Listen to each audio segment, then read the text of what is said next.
where did my passion go?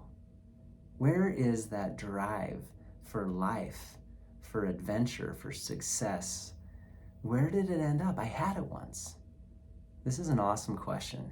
And I want you to think about you as a child. Children are passionate about life. As a father of 7, I get to see this on a daily basis. And whether you're a parent or you can go back and remember your childhood, children live passionately. Think about it. What's more passionate than a little kid on Christmas Eve, or Easter morning, or on the day of a snow day, or during the summertime when there's nothing to do but play?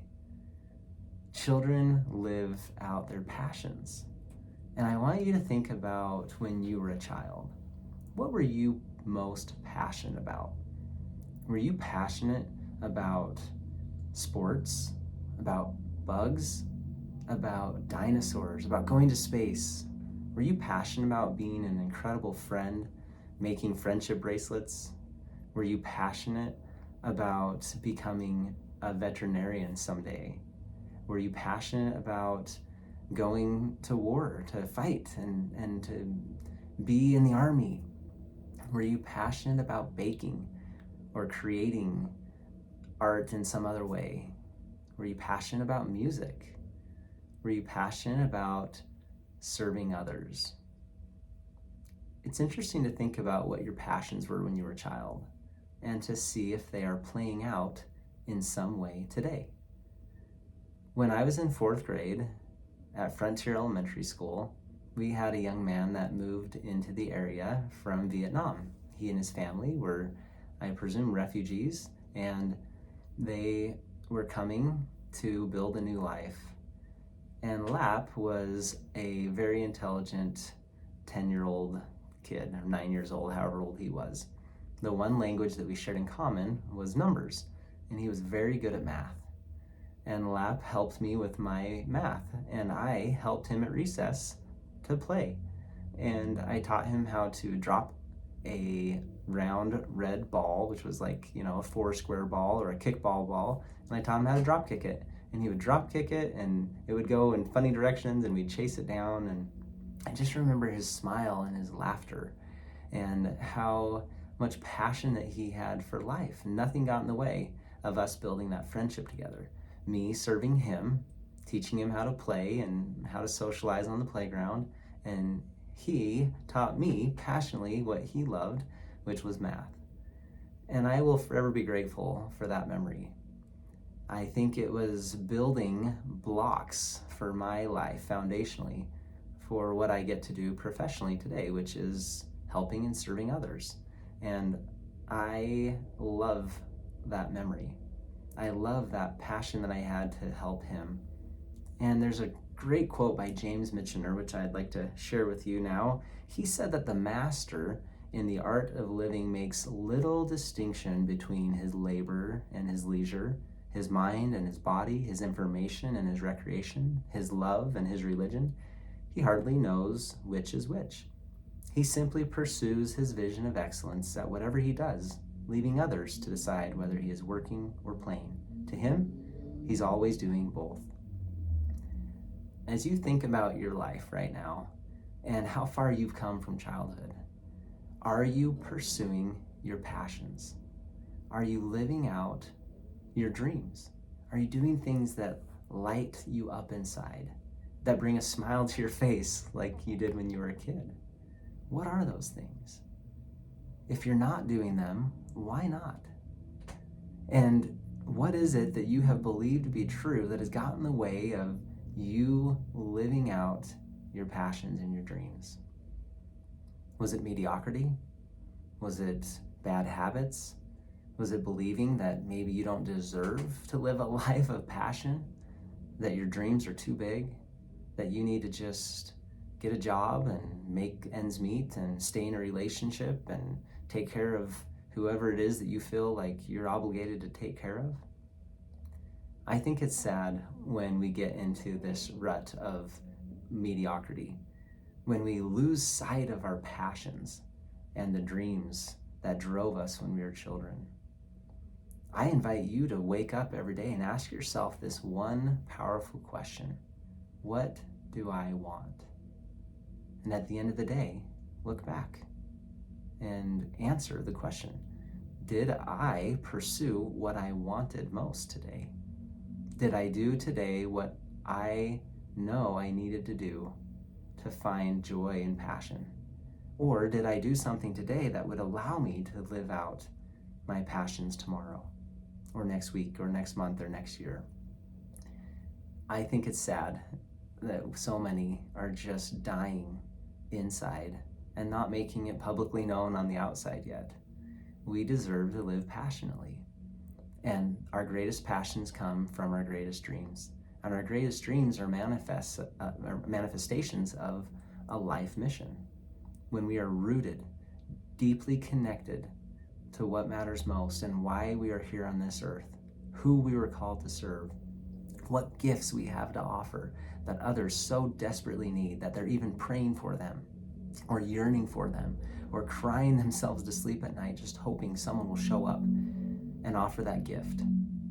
Whether that gift that you bring is listening, or just empathy, or maybe your gift is the ability to help people overcome certain challenges. Maybe it's just the ability to work with your hands and do something for another that they can't do for themselves. We all have gifts. You have them. They're unique to you. And when you employ those gifts in service to others, you are fulfilling a life mission. Newsflash, we were not put on this earth to live independently. We're not even here to be dependent upon one another. We are here to live interdependently. Me using my unique gifts and talents to serve you. You using yours to serve me. I cannot do this alone. That's why we're put into families.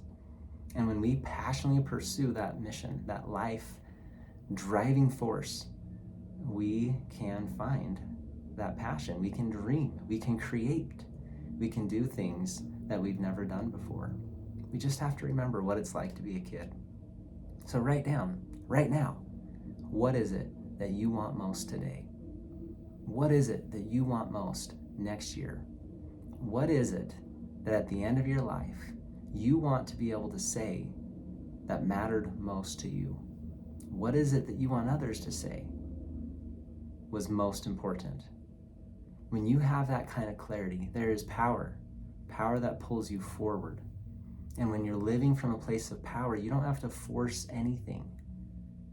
Everything becomes flow. You are living as a force of nature in a state of flow, doing what you were meant to do, being who you know you need to be, pursuing with passion the things that matter most, and never letting the things which matter least take precedence in your life. Passion means suffering. I learned this from my great mentor, Kevin Hall, who wrote a phenomenal book called Aspire.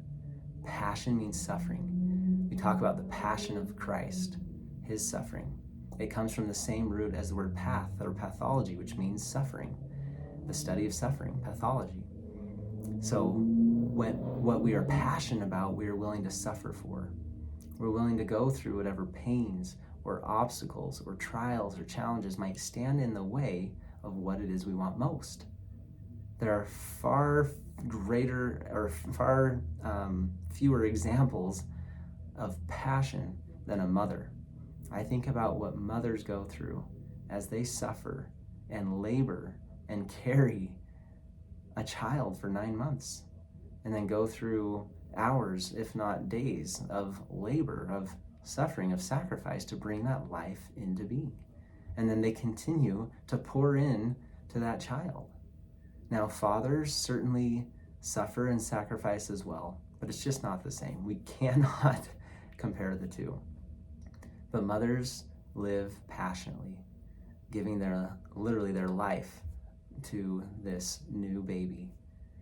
And I love a mother as an example of someone who lives out passionately what she can do for someone else that no one else can do.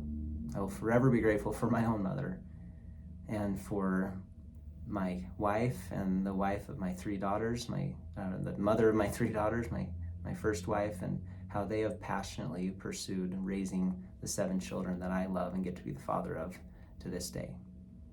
Now, when you're willing to make those kinds of sacrifices and you're able to find joy in it, childlike joy, you know you're on path and that you're on purpose and that you're living out those passions that matter so much. Now, if you're missing that passion, just write down that question, what do I want most today? And see what you can do. You don't have to do everything that will bring that, but you can do something. And if you're moving in the direction of your passions and you feel that purpose, there will come joy. Others will be left to decide whether you're working or playing. You can find that. And it just takes a little bit of clarity on what it is you want most. And if you can answer that question every day, what is it that I want most today? And at the end of the day, what did I do to pursue that, to find what it is that I'm yearning for the most? Then you're going to be heading in the right direction. And that compounds. You do that day in, day out, throughout the course of your life, you will be living in a state of passion. You deserve it. And the world deserves to have a neighbor and a coworker and a boss and a friend and a son and a daughter and whatever it is what role you're fulfilling right now. We deserve to have people that are passionate about their lives. It makes things so much easier to go through life with those closest to us living in a state of passion. Go get it. We need more passionate people. And if there's someone that you feel like could benefit from hearing this message today, I invite you to share this with them and subscribe to my channel.